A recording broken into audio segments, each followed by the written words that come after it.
retired General Wesley Clark, a senior military analyst, former NATO Supreme Allied Commander. General Clark, I mean, if all military aid to Ukraine is paused right now, how long do you think Ukrainian forces can hold on? Hard to say, Anderson, but the pause will have probably an immediate effect because what happens is when you don't have anything in the pipeline at some point, then you're going to cut immediately what you're sending to the front. So if you're going to send them 500 rounds a day and there's nothing back there, you're going to cut it to 100 rounds a day and try to stretch it out. And the trouble is Ukraine's already suffering from severe shortages. There's a big Russian offensive on now to try to cut off the Kursk salient and encircle those troops. There's a very active Russian effort in the south to seize the rest of Zaporizhia. Vladimir Putin's people have said they want all of these provinces in a peace talk.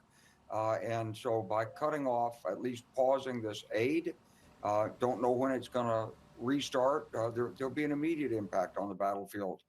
Can't do it any other way. How much military aid from the U.S. can be offset by the Europeans? Artillery rounds, tanks, the petroleum oil and lubricants, some spare parts, but not the Gimler missiles for the HIMARS.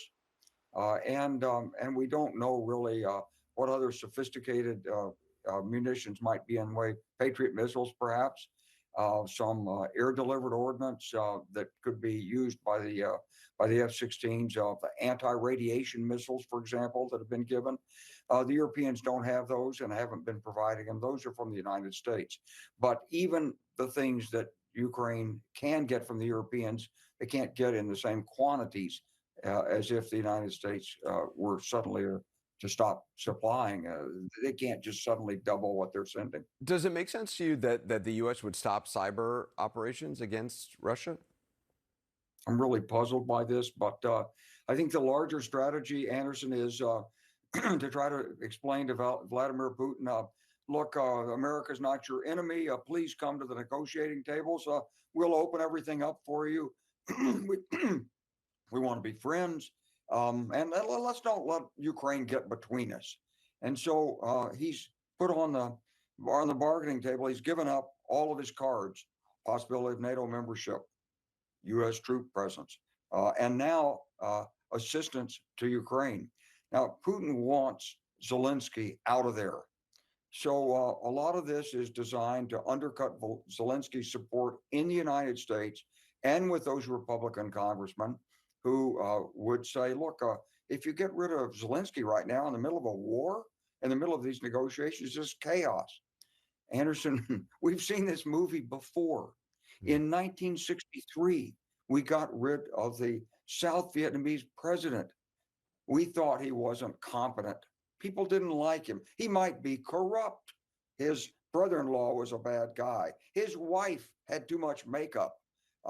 And he was taken out in a CIA-sponsored coup, and chaos followed. In this case, also, we cut off assistance to South Vietnam after we'd promised that assistance, and it fell. I was a captain in the Army Command and General Staff College. The general called us together, 1,200 of us. We'd been in Vietnam. We'd fought. We'd bled. We'd lost friends there. And he said, Saigon has fallen. I mean, we stood and cried.